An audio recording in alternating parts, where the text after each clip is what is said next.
Hello everyone and welcome back to the Dungeon Learner's Guide. Today we've got another of our daily Pride Month decks. This is deck number 30 and it's titled Pride for Everyone.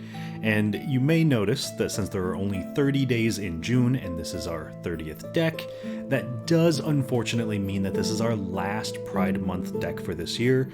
But don't worry, I'm going to do my best to try to revive this next year as well. Anyway, if you've missed the rest of the days of this month, what we are doing is building a commander deck for Magic the Gathering using two non-partner commanders, working with a budget of $100 or less, and using this as a way to celebrate the diversity of the LGBTQ+ community every day for all of June. Now, of course, we got to talk about our commanders for today, and up until this point, we have not done a 5-color deck, so I figured let's change that for day 30. So today, we have Kinios and Tiro of Meletis, and their cat, Falthus Shadow Cat Familiar. So Kinios and Tiro, I believe, were the first gay couple to be shown on a Magic card. Please correct me if I'm wrong, but I believe that is the case. And of course, every great couple needs a little bit of a familiar, a little household companion, so that's where Falthus comes in. But Kinios and Tiro are red, green, white, blue for a 2/8 legendary creature human soldier. At the beginning of your end step, draw a card. Each player may put a land card from their hand onto the battlefield, then each opponent who didn't draws a card. And then Falthus is 2 and a black for a 2/2 legendary creature Nightmare Cat. Commanders you control have Menace and Death Touch, and it has Partner. Now, obviously I said we're building around 2 non-partner commanders. Yes, Falthus technically has Partner, but Kinios and Tiro don't, so that means that they can technically still be partners under the same rule set. Now, with that being said, let's take a look at some of our themes for today and break down what our deck is trying to do. The first major theme plays pretty well with the typical Kinios and Tiro game plan, and that is Group Hug. So a good example of that is Círdan the Shipwright, which is 3 green-blue for a 3/4 legendary creature elf noble. It's got Vigilance and Secret Counsel. So whenever Círdan the Shipwright enters the battlefield or attacks, each player secretly votes for a player, then those votes are revealed. Each player draws a card for each vote they received, and each player who received no votes may put a permanent card from their hand onto the battlefield. So we are full of effects that kind of help everybody at the table. There's no real downside to Círdan the Shipwright. Someone is either going to draw at least one card or put a permanent from their hand into play. So there is no downside for any of our opponents with Círdan, kind of incentivizing that he's allowed to live, allowed to keep attacking, as long as we can keep providing value to the table. So we do have quite a few cards that synergize with that as well. Moving on to our second theme of the deck, this one is going to be Draw 2. Because Kinios and Tiro allow us to draw an additional card at the end of our turn, we can very reliably trigger all of the effects in Magic that say whenever you draw your second card each turn. And a good example of that is Ironcrag Pyromancer, which is 2 and a red for a 0/4 human wizard. Whenever you draw your second card each turn, Ironcrag Pyromancer deals 3 damage to any target. This is incredibly useful, being able to do damage as we need, whether it's to opponents, to creatures, to planeswalkers. It can kind of pick off things that maybe are a threat to us and what we're doing. It can pick off planeswalkers that may be generating too much value and are too well protected. It can deal some damage to an opponent if they're getting a little bit too high in their life total. So it's a great way to kind of care about what's happening on the board and deal with things that might be out of our range otherwise. Finally, moving on to our last theme, this is self-preservation. We obviously want to make sure that we can protect ourselves, and one of the best ways we can do that is Ghostly Prison, which is 2 and a white for an enchantment. Creatures can't attack you unless their controller pays 2 for each creature they control that's attacking you. And so what this is going to do is allow us to very effectively group hug, be able to keep getting things into play that are helping the table and rewarding everybody else, until eventually our opponents are going to realize we are getting a little bit more value out of our things than they are, and they're gonna want to turn their attentions toward us. Being able to protect ourselves with Ghostly Prison makes it a lot harder for our opponents to attack us. They've got to pay extra mana, and yes, while we may be giving them mana, they'll typically want to spend it on other things. So by the time our opponents realize that we are the problem at the table, they're actually not going to be able to do much about it because of our Ghostly Prison effects. Anyway though, that is the end of our themes for today, and the next thing we're going to do is take a look at some key cards in this deck. And these are cards that really synergize well with what we're trying to do, and in a lot of cases can be win conditions or value engines, but oftentimes are kind of like the MVPs of the deck. So starting off, our first key card is going to be Xyrus the Writhing Storm. And Xyrus is 2 green, blue, red for a 3/5 legendary creature Snake Leviathan.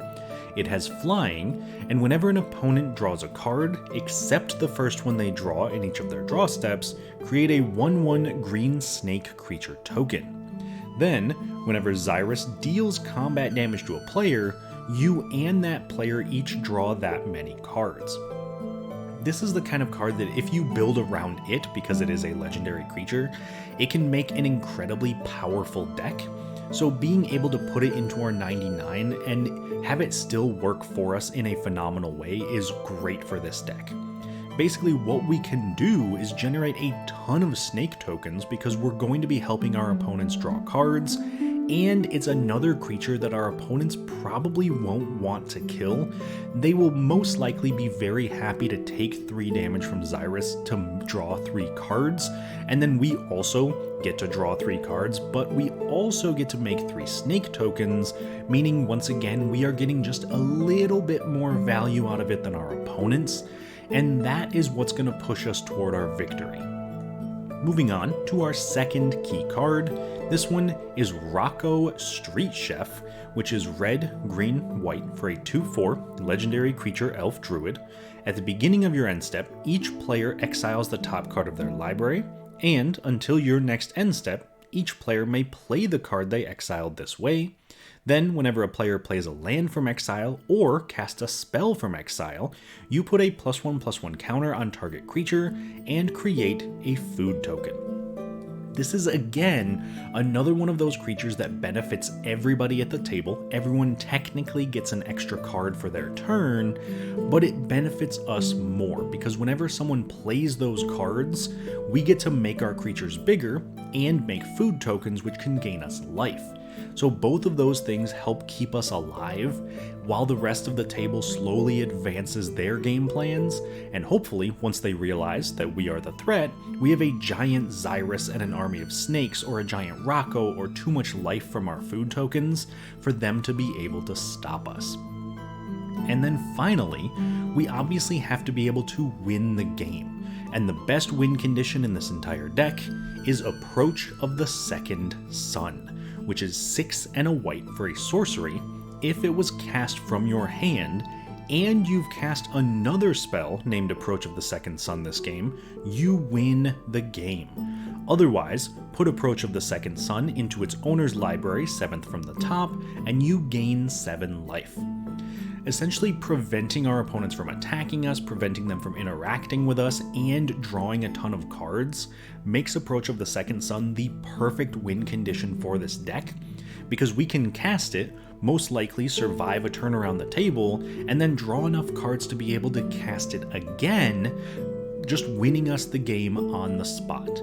Now, obviously, if you cast it once and then cannot cast it again until your next turn, that kind of tells the table they have to try to kill you before your next turn, but ideally, with a lot of our prison effects, well, prison's kind of a strong word, obviously, we're group hug. Our protection spells will hopefully keep us alive long enough to get that off a second time. That, though, is the end of our key cards section for today. So the next thing we're going to do is take a look at some cool interactions in the deck. And these are cards that synergize really well with each other, but in a lot of cases are also just fun cards that I want to highlight. So our first pair of cards that I want to talk about is going to be the Council of Four and Vision Skeins. Council of Four also could have been a key card for this deck. It is 3 white-blue for a 0/8 legendary creature human noble. Whenever a player draws their second card during their turn, you draw a card, and whenever a player casts their second spell during their turn, you create a 2/2 white knight creature token. This on its own is a tremendous source of value for our deck, because hopefully with all of our group hugs, synergies, and everything else we've got going on, every opponent should be triggering both modes of this every single turn. Essentially, they will draw 2 cards, we draw a card, and then they'll cast 2 spells, we'll make a knight token, and that can kind of get out of hand.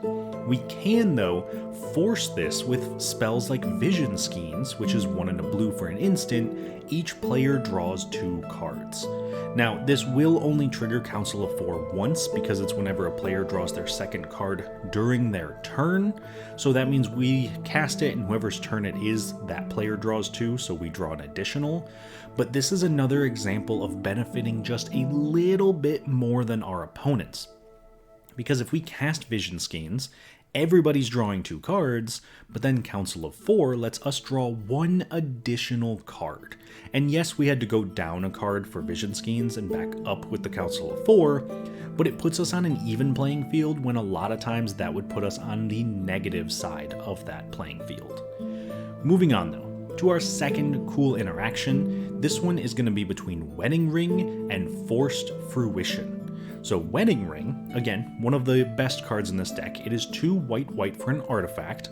When it enters the battlefield, if it was cast, target opponent creates a token that's a copy of it. And whenever an opponent who controls an artifact named Wedding Ring draws a card during their turn, you also draw a card.